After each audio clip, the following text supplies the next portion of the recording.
Hello and welcome to the Engerati studio at European Utility Week. I'm joined now by a good friend, Laurent. Laurent, welcome. Thank you for making the time to come back into the studio this year. Thank you. And we should meet more often than once a year, Laurent. We always have a good discussion, so it's nice to have you here. You particularly are heavily involved in what's happening within smart grids and things like that. And it would be great for you to give us an overview of where the smart grid developments are in Europe, just some of the challenges and how we've moved on from, let's say, 12 months ago. Yeah, thanks a lot for inviting us to exchange our idea and our developments. As opposed to what we were saying last year, we were still in the position of engineering solutions and starting to deliver integrated solutions around distributed energy resource integration, around digital substations. I think we have now done 12 months in operation, return on experience in operation on these solutions. So I think the big lesson learned is that this does work from a technology standpoint. So I think we got a lot of innovation on the technology side, and I'll probably come back to that later. And while we transition now to the new smart grid phase, which I would refer as the grid modernization phase, it's all about how to package our various products together, our various innovation together, and deliver it through a utility transformation program, and supporting the utility to adapt to a new regulatory environment. And above all is helping the utility to invent new business models. So I think we have now moved to a position which is innovation not anymore on technology but on business model, and leveraging, of course, all what we have in our innovation bag on what we did on the last 3-5 years in our smart grid demonstrations. So those smart grid demonstrations were particularly your involvement in Grid for EU, Nice Grid, and things like that.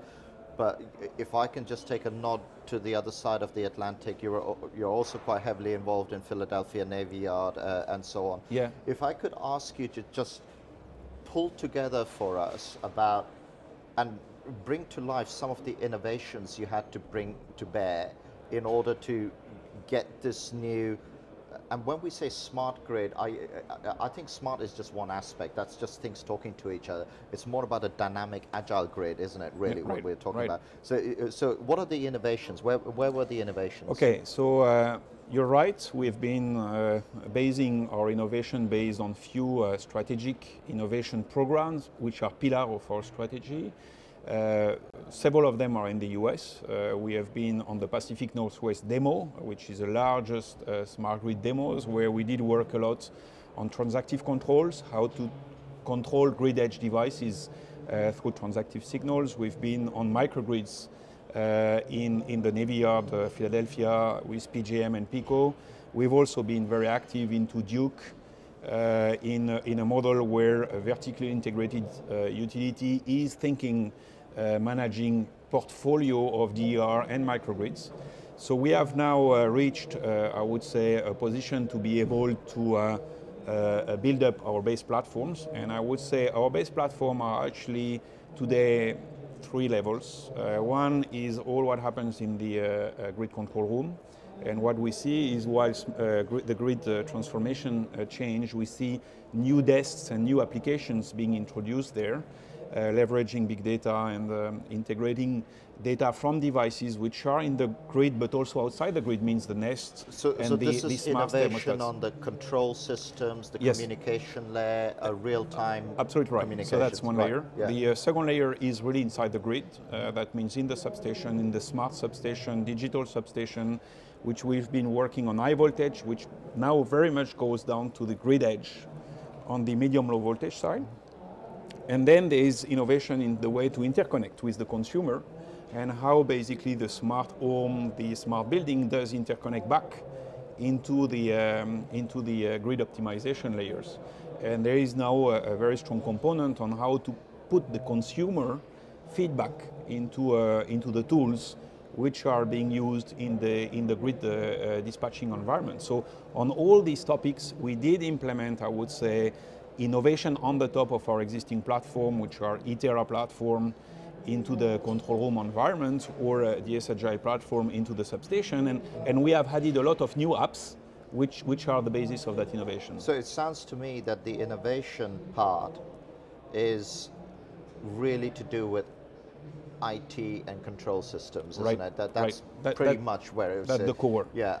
And I would also add a bit of telecoms, by the way, because we discovered that there is some bottlenecks into the telecoms, into the AMI, and we need to probably open up a new backhauling pipe for accessing fast data into the telecom environment. And is that also because one of the things that we're seeing, and I'm hearing more and more of, I mean, when we started covering this event 3 years ago, the talk around smart meters was really around billing, you know, and when you do billing, you need to maybe pull the smart meter once every 15 minutes.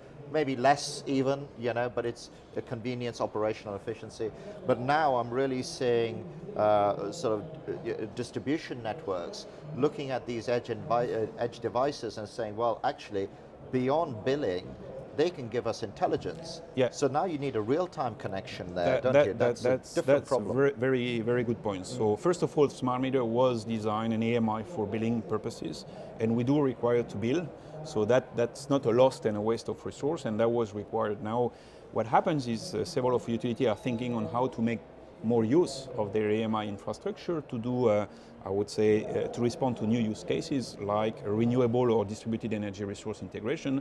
And while we go, and we've been going through various of our projects on how to acquire that data, and we really feel that as soon as you have renewable behind the meter, then you need much or more robust communication, real-time data feed, and that's where you start to need to embed, I would say, another real-time communication layer down to your grid edge, down to your smart meter, not for all the smart meters, but for the few ones which have DER behind.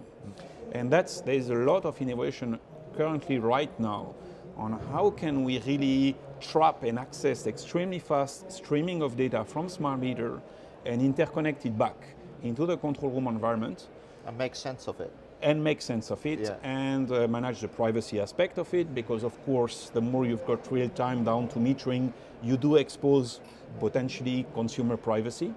And all these aspects are essential elements moving forward into the rollout, if I may say, of that innovation into these grid modernization projects. So when you've got all these edge devices connected, and we've got this dynamic grid, this dynamic layer, the other area of innovation, and you touched on it when you said, is renewables behind the meter and so on, is a little bit beyond customer engagement, but innovation in how you engage the customer. There was the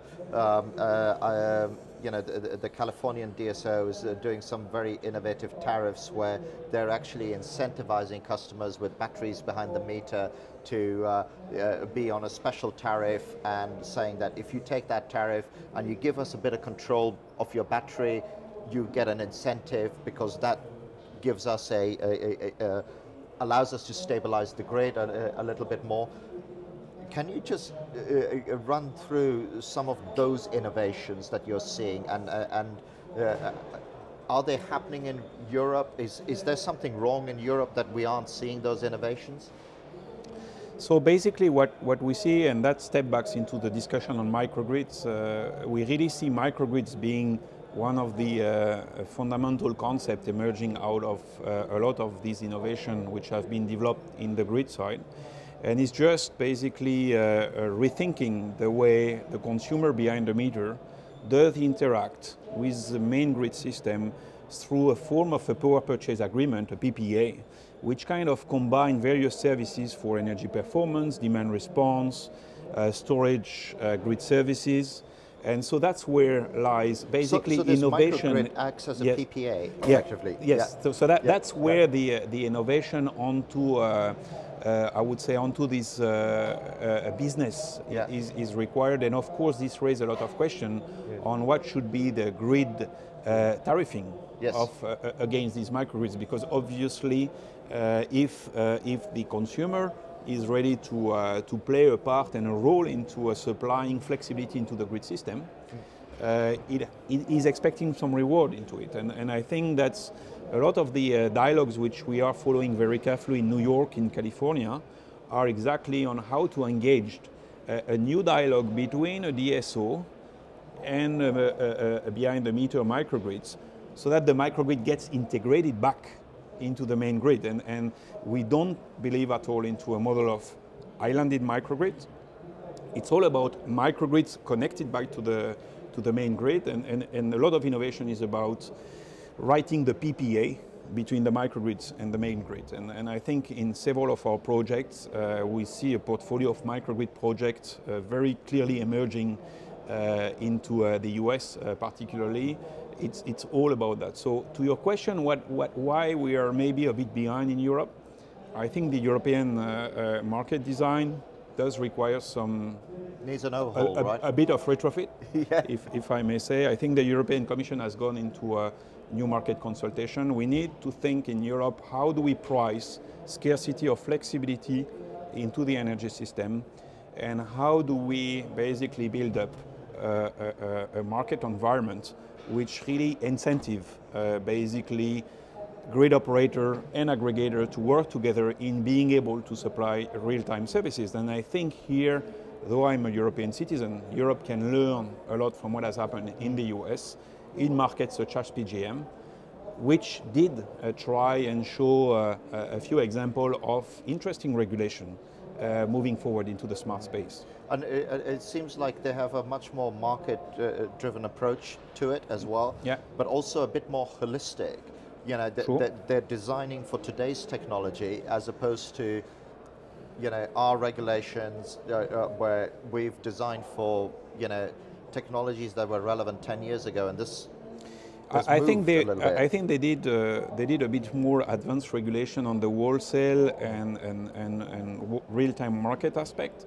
I think where they have been maybe lagging a bit behind is the regulation on the low voltage and distribution. And I think what we developed, for instance, in Nice Grid, with this concept of distribution marketplace, which I want to highlight, it is now real-time operational onto end-to-end value chain. You actually look at a demo on our booth here.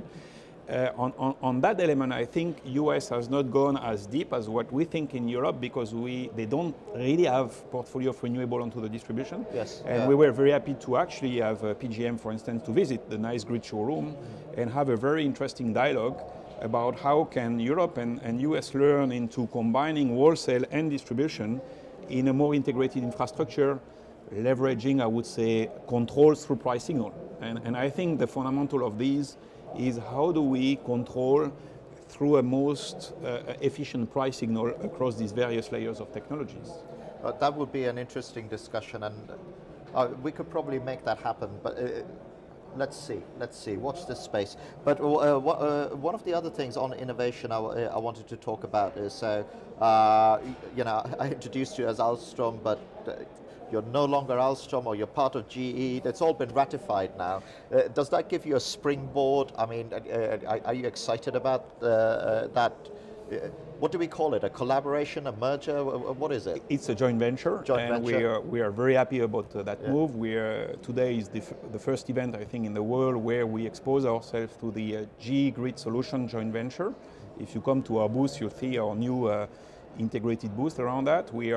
All the employees, I think, in Alstom Grid are extremely happy on developing new opportunities of business, especially with the strong focus of GE around GE Digital, GE Current, which does recognize the interest of moving forward into this new energy business model. So I think combining Alstom culture with GE culture is going to boost our innovation there. It's just going to boost innovation. It's going to boost innovation. It's going to bring larger scale, larger critical size of activities, and I think we have become a strong innovation leader in that space, all together, Alstom Grid and GE. Okay, so what you're effectively saying, combined, you'll be a digital-first grid solution provider as Excellent as summary. opposed to. Yeah, okay. absolutely. Well, Laurent, it's been a pleasure talking to you. We've come to the end of our time here, but just as a bit of a teaser, for those of you watching, Laurent and I are trying to cook up an idea where we can bring you something a bit more live from Nice Grid. There's been a lot of talk about it, but so this is like a little bit of a teaser of something that is to come. So thank you for watching, and Laurent, as ever, thank you for making the time. Thank you, Adam. Okay.